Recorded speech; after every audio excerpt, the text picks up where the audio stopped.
다 같이 한 목소리로 함께 읽겠습니다. 그러므로 내가 첫째로 권하노니 모든 사람을 위하여 간구와 기도와 도고와 감사를 하되 임금들과 높은 지위에 있는 모든 사람을 위하여 하라.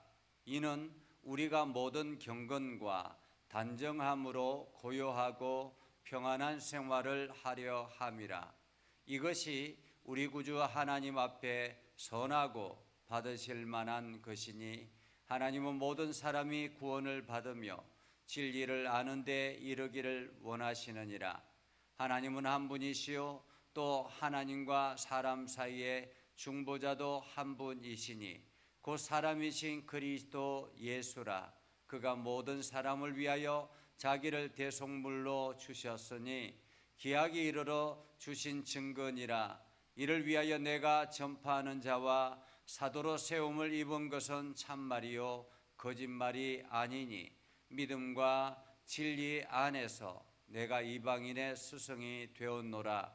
그러므로 각처에서 남자들이 분노와 다툼이 없이 거룩한 손을 들어 기도하기를 원하노라.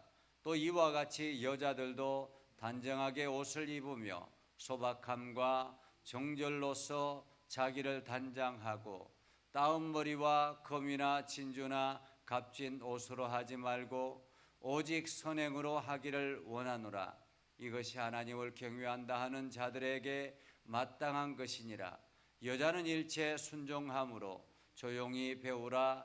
여자가 가르치는 것과 남자를 주관하는 것을 허락하지 아니하노니 오직 조용할지니라. 이는 아담이 먼저 지음을 받고 하와가 그 후며 아담이 속은 것이 아니고 여자가 속아 죄에 빠졌음이라. 그러나 여자들이 만일 정숙함으로써 믿음과 사랑과 거룩함에 거하면 그의 해산함으로 구원을 얻으리라. 아멘. 오늘도 하나님의 은혜가 여러분의 삶 가운데 가득하기를 바랍니다. 여러분을 통해서 하나님의 영광이 나타나고 여러분을 통해서 하나님의 일하심을 세상 사람들이 알 수 있는 축복의 통로가 되기를 주님의 이름으로 축복합니다. 우리가 성경을 읽을 때에 몇 가지 생각해야 될 것이 있습니다. 첫 번째는 그 성경이 기록되어졌을 때 당시의 배경입니다. 왜냐하면 하나님께서 그 시대 그 배경에 맞게 하나님께서 말씀하셨기 때문에 그렇죠. 그렇기 때문에 구약에 하나님께서 모세에게 율법을 주시고 율법을 주셨을 그 당시에는 이스라엘 백성들이 광야 생활을 하고 있을 때였습니다. 그때는 제대로 된 불이라든지 이러한 것들을 제대로 할 수 있는, 살균할 수 있는 그러한 것들이 아니기 때문에 부정한 음식들이 나열되어 있죠. 이것은 구분하여서 이것은 먹지 말라라고 하는 것은 그 자체가 부정한 것보다는 그것을 먹고 이스라엘 백성들이 광야에서 탈이 나서 어려움을 당할 수 있기 때문에 하나님께서 구별하여 그렇게 먹지 말라라고 말씀하셨습니다. 그렇기 때문에 시대가 변해서 예수님께서 오시고 그리고 사도행전에 보면 베드로에게 하나님께서 말씀하시죠. 부정한 음식들이 잔뜩 내려왔을 때 잡아 먹으라 라고 했습니다. 그때 내가 부정한 것을 먹지 않았는데 이것을 어떻게 먹습니까? 라고 하자 내가 깨끗하다는 것을 내가 왜 부정하다고 하느냐라고 그렇게 말씀하시죠. 왜냐하면 그 시대의 그 상황과 지금의 시대의 지금의 상황은 다르다라는 것입니다. 지금은 충분히 그것을 살균할 수 있고 충분히 소화할 수 있기 때문에 가능하다 이렇게 볼 수가 있는 것입니다. 그리고 또한 그렇기 때문에 우리는 성경의 배경, 그 시대에 하나님의 말씀이 왜 이 시대에 이런 말씀으로 주셨을까 하는 배경을 아는 것이 굉장히 중요하다라는 것입니다. 그리고 두 번째 우리가 기억해야 될 것, 성경을 읽을 때 기억해야 될 것은 그 배경 속에서 하나님이 말씀하셨을 때 하나님의 의도가 무엇인가라는 것입니다. 의도가 무엇인가? 하나님께서 그 말씀을 하셨을 때 하나님의 의도가 있는 것입니다. 그 의도를 깨닫지 못하고 그냥 성경에 그 기록된 말씀, 기록된 그 문자적으로 해석하면 분명히 문제가 생기는 것입니다. 그 시대와 지금의 시대가 엄연히 다르기 때문에 그 하나님의 의도가 무엇인가라는 것이 의도가 굉장히 중요합니다. 그래서 하나님께서 성경을 기록하게 하셨을 때 하나님의 의도가 무엇인가, 그래서 문자적으로 보기보다는 그 문자를 읽으면서 하나님께서 왜 이 백성들에게 이러한 말씀을 주셨을까라는 의도를 깨달으려고 노력해야 된다는 것입니다. 그리고 세 번째, 우리가 성경을 읽을 때 기억해야 될 것은 성경 시대의 배경과 오늘 우리의 배경의 차이는 무엇인가라는 것입니다. 성경의 배경과 오늘 우리의 배경의 차이는 엄연히 다를 수 있습니다. 배경이 다르기 때문에 그 말씀의 의도도 달라질 수 있는 것입니다. 그렇기 때문에 하나님의 의도를 분명하게 파악하지 못하면 그 시대의 말씀과 이 시대의 말씀을 오해할 수 있다라는 것입니다. 그래서 우리는 그 시대의 배경과 지금의 현대의 배경과 그리고 하나님의 의도를 잘 깨달을 때에 하나님의 말씀을 잘 이해하고 소화할 수가 있게 된다라는 것입니다. 오늘 사도 바울은 디모데에게 보내는 편지 가운데서 어제 말씀을 통해서 우리가 믿음과 착한 양심으로 선한 싸움을 싸우라라고 말씀하셨습니다. 믿음과 선한 착한 양심으로 선한 싸움을 싸우라. 그러면서 양심을 통해 착한 양심을 통해서 우리가 하나님의 거룩한 백성으로서 열심히 노력하며 살아야 된다라는 것을 말씀하셨죠.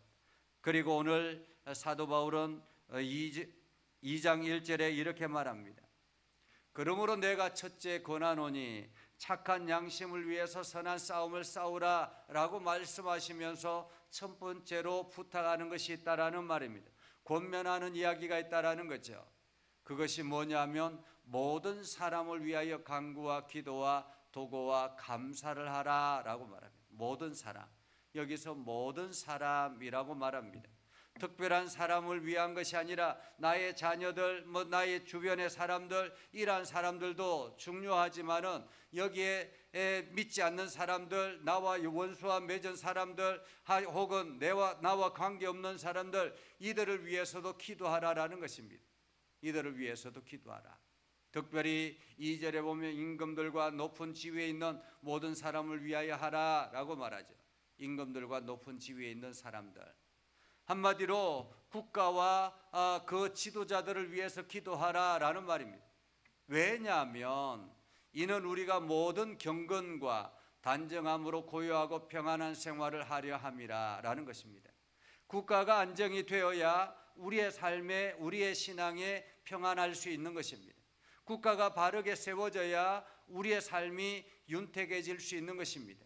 국가가 위기가 찾아오면 우리의 삶도 굉장히 불안하게 되는 것이죠. 지금 우크라이나라든지 혹은 그 이스라엘이라든지 전쟁이 굉장히 많잖아요. 제가 이렇게 이스라엘 갔을 때도 막 미사일이 왔다 갔다 이렇게 했던, 그렇기 때문에 제대로 성지순례를 하지도 못했던 그런 기억이 있는데, 그 이스라엘 사람들이 자기들이 공격하는 사람들임에도 불구하고 그 이스라엘 사람들 자체가 늘 불안해한다라는 것입니다. 왜냐하면 매일같이 공습 경보가 울리거든요.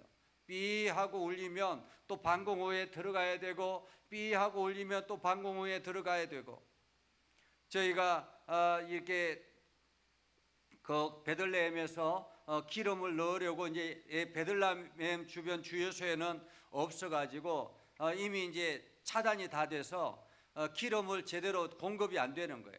그래서 급하게 이제 몰래 이렇게 열려 있는 곳을 찾아서 예루살렘으로 갔습니다. 예루살렘으로 한참 가는데 터널 가까이에 가니까 갑자기 막 삐 소리가 울리는 거예요. 경고음이 울리는 거죠. 경고음이 울리니까 터널 안에 그냥 차들이 그냥 한쪽 옆에 세워놓고 그 안에 있는 거예요. 그냥 다시 해제될 때까지 앉아 있는 거죠. 우리는 그냥 그 자리를 그냥 그대로 지나갔는데 이스라엘 사람들은 그게 일상이라는 거예요. 경고음이 울리면 늘 그 자리에 있어야 돼, 멈춰야 되고 방공호에 들어가야 되고 위험하지 않은 곳에 찾아가야 되고, 이것이 그들의 일상이었다라는 것입니다. 지금 우크라이나는 어떻겠습니까? 러시아는 어떻겠습니까? 동일하게 그들의 전쟁 속에서 얼마나 그 국민들의 삶이 피폐해져 있습니까? 우리나라도 마찬가지죠. 우리나라에도 남북이 분단되어 있기 때문에 언제든지 그런 위기가 찾아올 수 있습니다.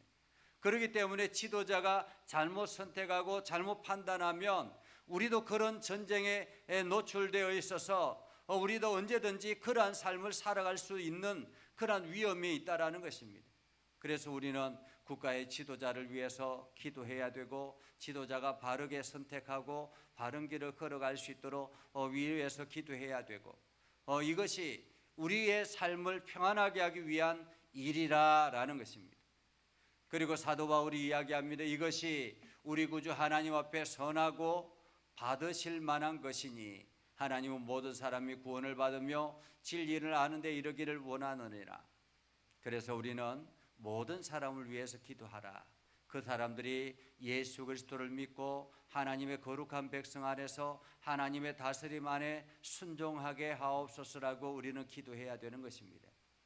하나님은 한 분이시요 또 하나님과 사람 사이의 중보자도 한 분이시니 그 사람이신 그리스도 예수라. 그렇기 때문에 예수 그리스도께서 그 사람 안에 들어가서 중보할 수 있도록, 그 중보자가 될 수 있도록, 그래서 그들과 하나님이 연결되어져서 그들이 하나님 다스림 안에 평안할 수 있도록 우리가 기도해야 되는 것이다 라는 것입니다.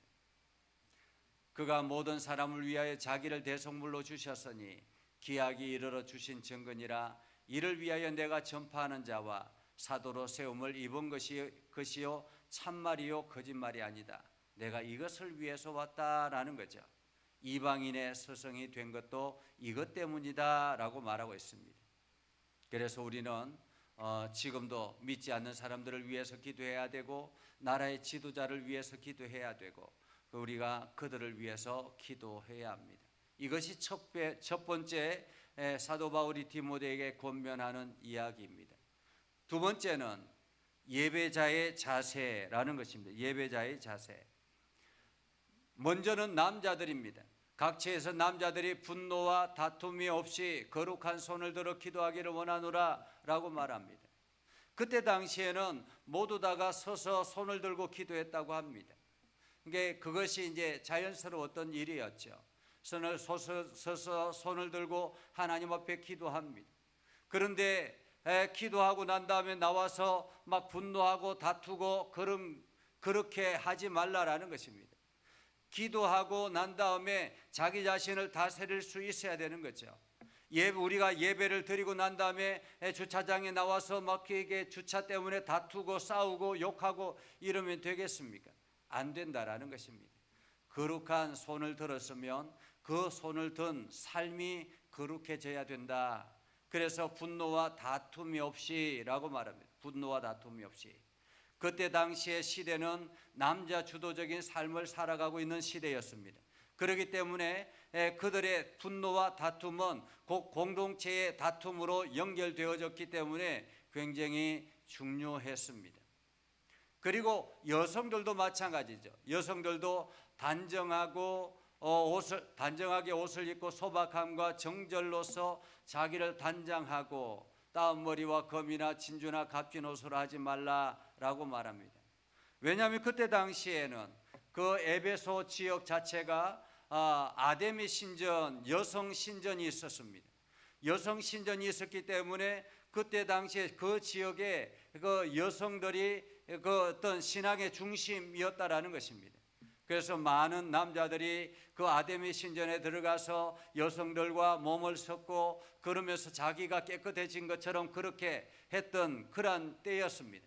그렇기 때문에 아데미 신전에서 섬기는 여성들, 성직자들이 곧 창녀의 역할을 했던 것입니다. 그래서 그들이 화려하고 이렇게 금이나 진주나 값진 옷들로 막 이렇게 치장을 하고 그렇게 살아갔기 때문에 그렇게 하지 말라라는 것입니다. 그렇게 하지 말라. 오직 선행으로 하기를 원하노라. 이것이 하나님을 경외한다는 자들의 마땅한 것이니라 라고 말합니다. 그래서 외모로 뭔가를 보여주려고 하는 것이 아니라 자기 자신을 단정하게 하고 하나님 앞에 선행으로 자기 자신을 다스릴 줄 알아야 된다는 것입니다. 여자는 일체 순종함으로 조용히 배우라 라고 말씀하시는 것도 마찬가지였죠. 그때 당시에 그 여성들이 어떤 신앙의 중심이었기 때문에 마치 여성들이 이것저것 다 하는 것처럼, 그렇게 아는 것처럼 그렇게 했다라는 것입니다. 그래서 여자가 가르치는 것과 남자가 주관하는 것을 허락하지 않으니 오직 조용할지니라 라고 말하고 있는 것은 그 시대의 그 배경이 그럴 수밖에 없었다라는 것을 우리가 기억해야 할 것입니다. 그래서 지금 이 시대에는 우리가 엄연히 다른 시대죠. 남자와 여자가 구분되어지지 않는 시대입니다. 그래서 이제 남성, 여성이라는 단어도 쓸 수 없는 그러한 시대가 점차 다가오고 있습니다. 그렇기 때문에 이러한 개념보다는 우리가 예배자가 어떠해야 되는가, 우리의 신앙의 자세가 어떠해야 되는가를 더 생각하는 것이 중요하다라는 것입니다. 우리가 외적인 것을 드러내고 마치 이것을 가지고 자기의 권위를 상정하는 것처럼 이렇게 보이는 신앙생활이 아니라 우리가 해야 될 것은 우리의 몸을 단정하게 하고 그리고 선행으로 하나님 앞에 온전하게 나아가야 된다라는 거죠. 이것이 바로 하나님의 거룩한 백성으로서의 삶이라는 것을 말씀하고 있습니다. 그래서 오늘도 우리가 이 말씀을 기억하면서 우리 자신이 어떤 삶을, 어떤 신앙의 우선순위를 가져야 되는가, 가장 먼저는 하나님 앞에 기도하는 삶을 살아야 된다. 그것은 바로 나 자신을 위한 것이다. 내가 기도하는 그 기도의 대상, 내 이웃과 믿지 않는 사람들, 그들이 구원을 얻고 하나님 앞에 나오면 결국에는 우리의 삶이, 우리의 사회가 평안하게 된다라는 것입니다. 그래서 이를 위해서 우리가 기도하라라는 것이고, 두 번째는 예배자는 거룩함으로 하나님 앞에 예배해야 된다. 그 거룩함은 그냥 교회에서만 거룩한 것이 아니라 삶에서 그 거룩함이 나타나야 된다라는 것을 우리들에게 말씀하고 있습니다. 그래서 여러분들이 오늘도 이 말씀을 기억하면서 거룩한 예배자로서 오늘도 여러분들이 하나님 앞에 진실된 마음으로 기도하는 귀한 삶을 살아갈 수 있기를 주님의 이름으로 축복합니다. 기도하겠습니다. 거룩하신 아버지 하나님, 오늘도 우리 가운데 함께 하시고 하나님의 은혜를 더하여 주셔서 하나님의 영광 나타내게 해주시고 주의 이름을 온 땅에 선포하며 하나님 나라를 향해서 달려가게 하옵소서. 그래서 하나님의 거룩함을 온 땅에 증거할 수 있도록 우리를 사용하여 주시옵소서. 오늘도 우리가 우리뿐만 아니라 우리의 가족들, 우리의 이웃들, 이 나라와 세계 열방을 향하여 기도할 때에 하나님 그 기도를 들어 응답하여 주셔서 우리 사회가 평안하며 하나님을 영화롭게 하는 일에 온전히 힘쓰는 아름답고 복된 사회가 되게 하여 주시옵소서. 예수님의 이름으로 기도드리옵나이다. 아멘. 이제는 우리 구주 예수 그리스도의 은혜와 하나님 아버지 극진하신 사랑과 성령님의 감화 감동 역사 위로 교통하심의 은혜가 주의 말씀 붙들고 나아가는 믿음의 백성들 위해 하는 모든 일들 위해 영원토록 함께 하옵시기를 간절히 축원하옵나이다. 아멘.